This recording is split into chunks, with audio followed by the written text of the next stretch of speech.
Bom, continuando a nossa conversa sobre a fisiologia do sistema nervoso e dentro desse assunto do tecido nervoso, certo?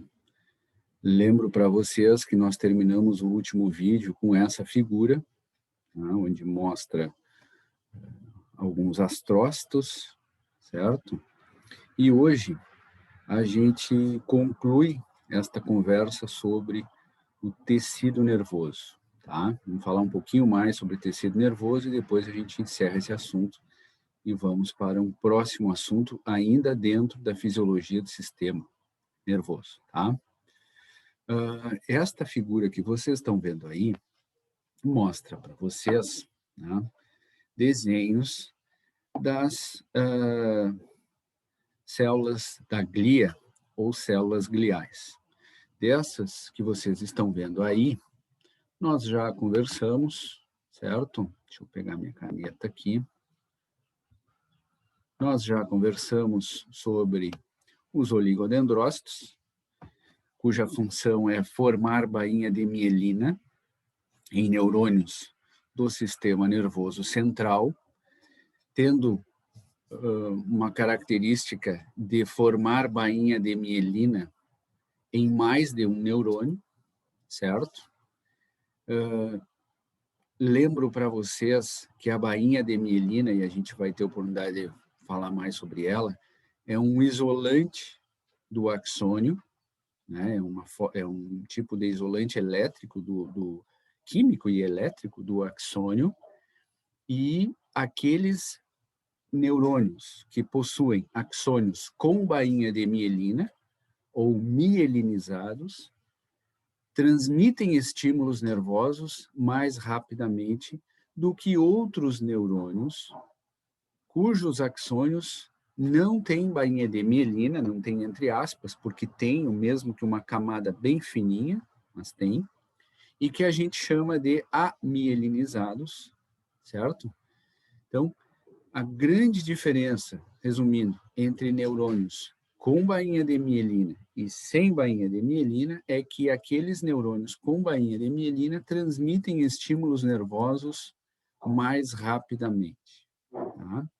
Antecipando um pouco, só para dar um exemplo, nós somos capazes de sentir uma dor rápida e uma dor lenta. Tá? Como assim, professor? Nós sentimos, né, reconhecemos estímulos de dor que a gente chama de dor rápida, que é aquela dor que a gente sente, por exemplo, quando uma agulha finca na pele, né? Pele, músculo, enfim. Então, uma picada de uma abelha, por exemplo. É um objeto pontiagudo que penetra a nossa pele, musculatura, enfim, e faz com que nós sintamos né, aquele estímulo de dor agudo, uma dor rápida, certo? Transmitida, reconhecida e transmitida por neurônios com bainha de mielina. Por outro lado, aquela dor, por exemplo, de um processo inflamatório, né? Inflamação de dente, aquela dor que fica doendo, né? Aquela dor que lateja, certo? Aquela é uma dor reconhecida e transmitida, né?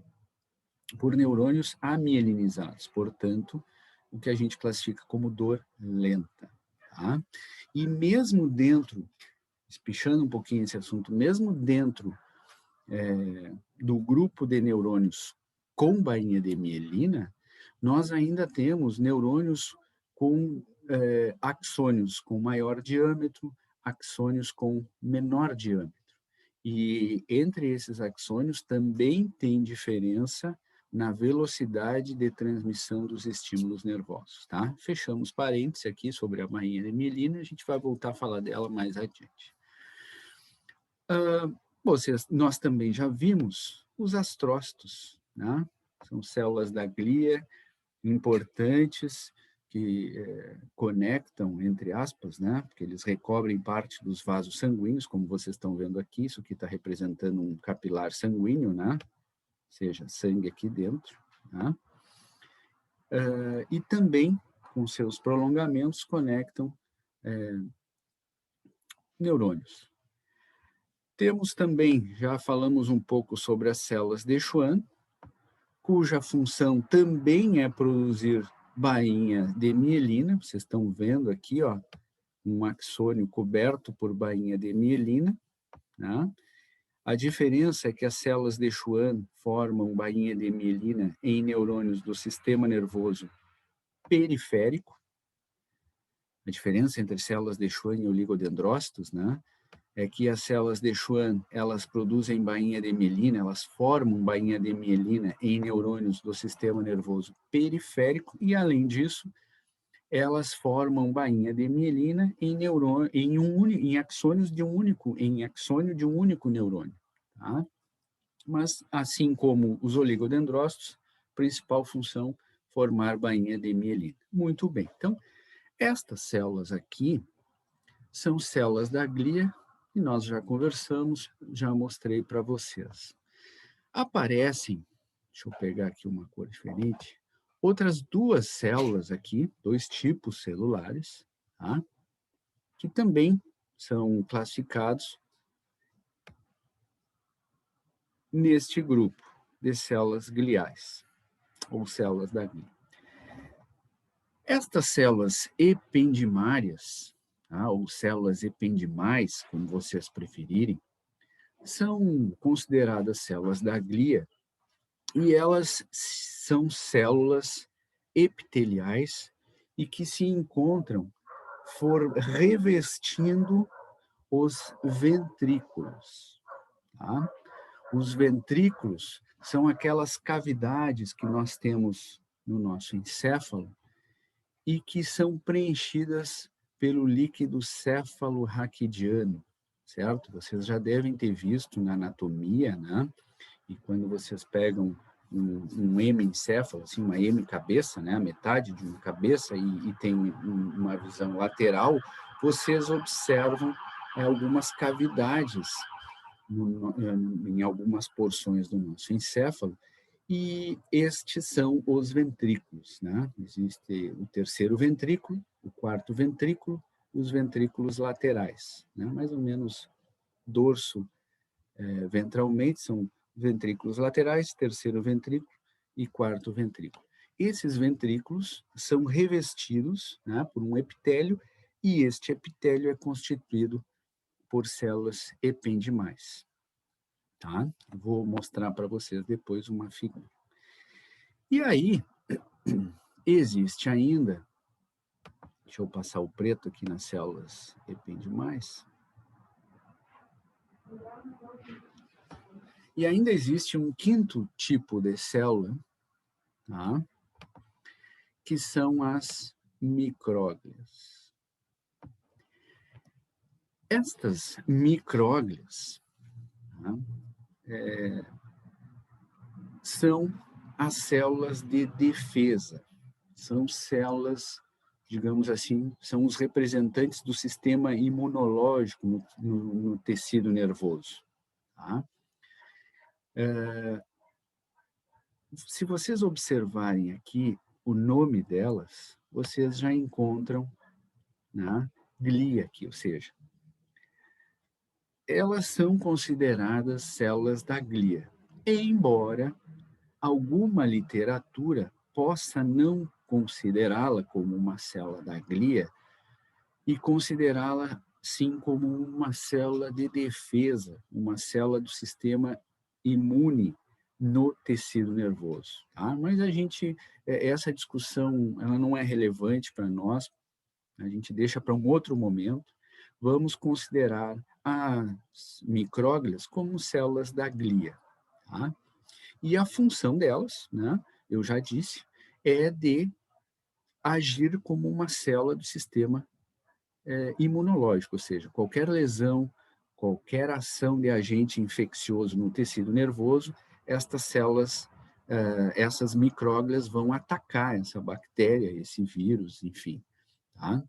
Então, elas agem como células de defesa, tá? Células do sistema imunológico, lá no tecido nervoso, especialmente sistema nervoso central. Tá? Qualquer lesão, qualquer agente infeccioso faz com que haja uma proliferação e um ataque dessas micróglias, tá? Eu aproveito essa figura, e por isso eu sublinhei ali micróglia, né? Se vocês olharem esse prefixo aqui, ó, micro, dá a ideia de pequeno, tá? Então, eu vou aproveitar essa figura e vou apresentar para vocês uma classificação que vocês eventualmente podem se deparar estudando aí na literatura e vocês vão entender o que que é. Então, estas aqui são células da glia, ou células gliais, certo? Cada uma com a sua função. Muito bem. É possível que dentro da célula da glia, das células da glia, vocês encontrem as células da glia divididas em macróglias e micróglias, tá? Não é muito comum, mas vocês podem encontrar. E aí vocês já vão saber que micróglia são essas células de defesa. E o micro dá a ideia que elas são pequenas, né? Elas são menores do que as outras células da glia. Por isso, micróglia, tá? E as macróglias seriam as outras 4 que vocês veem aí circuladas em preto, né? Que são células com diferentes funções, tá? Então, saibam que dentro da célula da glia vocês podem encontrar uma subdivisão, micróglia e macróglias. Vocês sabem quais são as macróglias e sabem também agora qual é a micróglia, tá? São as células de defesa, essas micróglias. Muito bem.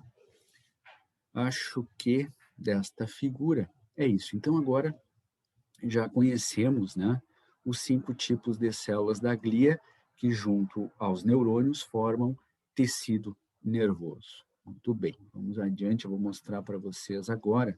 Eu vou mostrar para vocês, pessoal, uma figura onde estão apontados os ventrículos, tá? E aí vocês vão enxergar esses ventrículos, essas cavidades que são revestidas por essas células epiteliais aqui, que a gente chama de células ependimárias ou células ependimais, tá? Deixa eu apagar aqui para poder passar adiante. Aqui, ó, essa figura, né, vocês estão tendo uma visão lateral do encéfalo, e aí vocês facilmente identificam, tá? Aqui o ventrículo lateral esquerdo, né, porque é uma visão lateral. Este indivíduo está olhando para o lado esquerdo aqui, né, onde aponta a flecha, tá? Então, aqui, ventrículos laterais, esquerdo neste caso e o direito também, né, que a gente não consegue ver. O terceiro ventrículo, mais ou menos aqui, terceiro ventrículo, e ainda mais aqui, ventralmente, o quarto ventrículo. Então,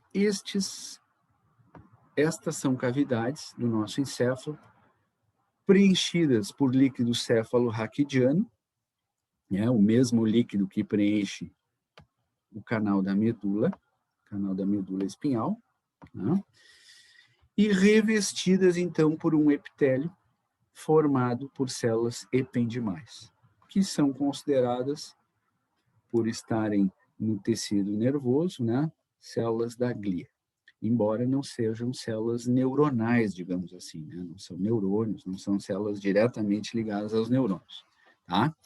Pois bem, aí então aparecem, né, os locais onde nós encontramos células do epêndima ou células ependimais, tá?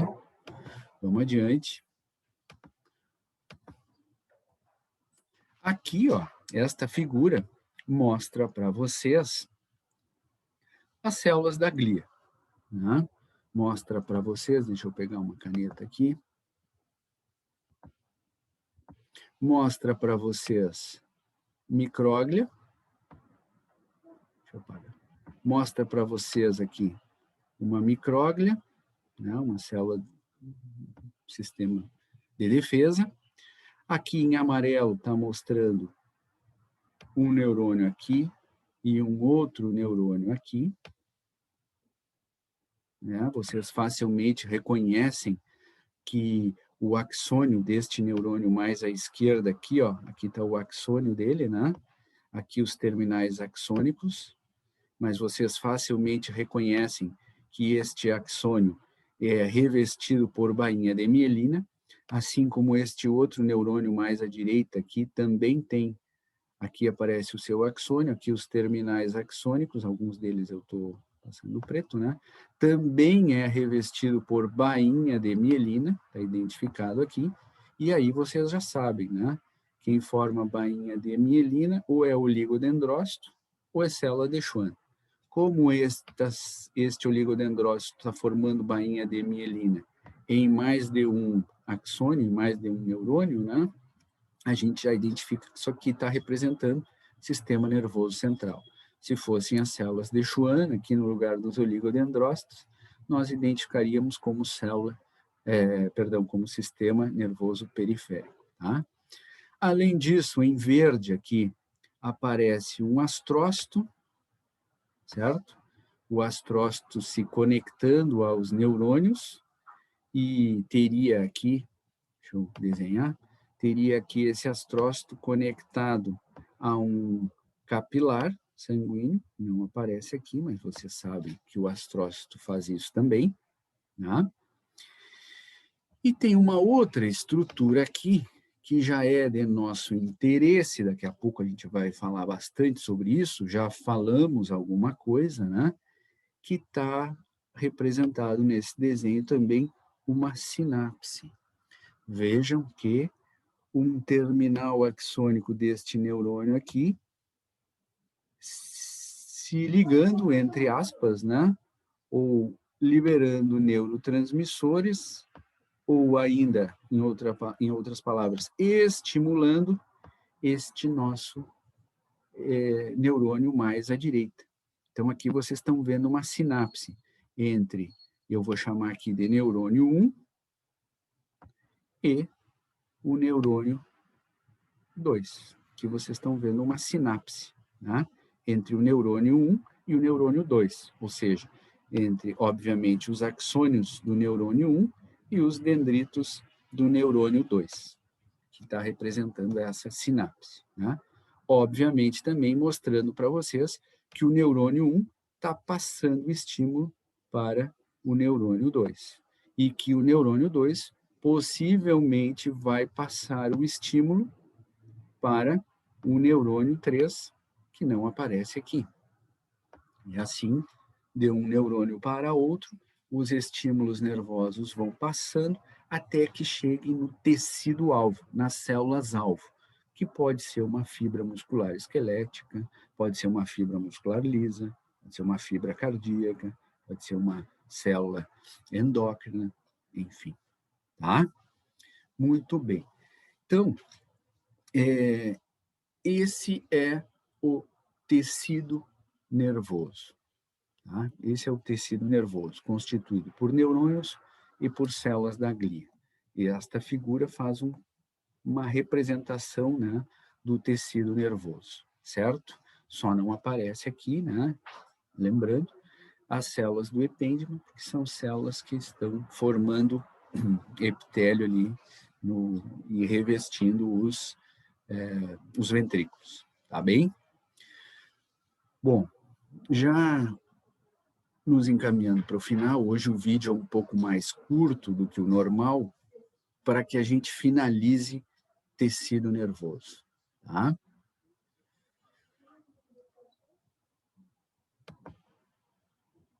Vou passar mais uma figura só como curiosidade, tá? Sem querer complicar. Vocês estão vendo aqui, ó, visões frontais de fatias de axônios. Tá? É como se eu pegasse um axônio, cortasse ele em fatia e mostrasse uma visão frontal para vocês dessas fatias. Tá? Então, aqui, ó, vocês estão vendo o axônio. Eu estou sublinhando aqui em preto, o axônio, tá? Aqui é a parte interna do axônio. E, deixa eu pegar uma cor que ressalte aqui, todas essas camadas que vocês estão vendo aqui, ó, vocês estão vendo que existem, né? A impressão é que são camadas envolvendo este axônio, né? É como se este axônio estivesse enrolado por várias camadas, né? Estas camadas, que eu passei o vermelho por cima, são ou é a bainha de mielina envolvendo o axônio, tá? Vocês conseguem, eu vou apagar aqui para mostrar para vocês uma outra cor, vocês conseguem ver aqui, ó, o núcleo, tá? Desta célula de Schwann. Nesse caso aqui, são células de Schwann, né? Formando bainha de mielina em volta do axônio, sistema nervoso periférico, tá? Aqui, ó, vocês conseguem ver o núcleo dessa outra célula de Schwann aqui, certo? Tá bom de ver aqui também a gente consegue ver o núcleo dessa célula de Schwann que foi se enrolando, né, no axônio e formando bainha de mielina. Aqui tá bom de ver também, ó, o núcleo desta célula de Schwann, né? E vocês conseguem ver, então, que esta célula de Schwann aqui foi envolvendo este axônio e formou este isolante, digamos assim, elétrico e químico, que a gente conhece como bainha de mielina, tá? É só uma curiosidade, só para tentar tornar mais clara essa visão da bainha de mielina, que normalmente a gente vê desenhado assim, né? E aqui a gente está tendo uma possibilidade de ver uma foto de microscopia, tentar entender melhor essa bainha de mielina, tá, pessoal? Então, hoje ficamos por aqui, um vídeo um pouco mais curto, encerramos aqui tecido nervoso, e no próximo vídeo a gente vai já falar da transmissão dos estímulos nervosos. O que acontece dentro de um neurônio toda vez que ele recebe um estímulo, ou seja, recebe neurotransmissores e manda esse estímulo adiante, ou seja, manda neurotransmissores para um outro neurônio, que é aquela historinha ali do neurônio 1, estimula o neurônio 2, que estimula o neurônio 3 e assim por diante, tá? Então a gente vai ver isso no próximo vídeo. Quem quiser ir dando uma adiantada, vocês podem encontrar na literatura ou em algum livro de fisiologia que vocês têm em casa, como potenciais de membrana. Tá? É isso, é o estímulo nervoso sendo recebido e transmitido para outros neurônios. Pode ser que tenha um capítulo no livro de vocês aí que diga potencial de membrana, né? Quem quiser adiantar, tranquilo, tá certo? Então, um abraço, ficamos por aqui hoje e até o próximo vídeo, em breve. Tchau, tchau.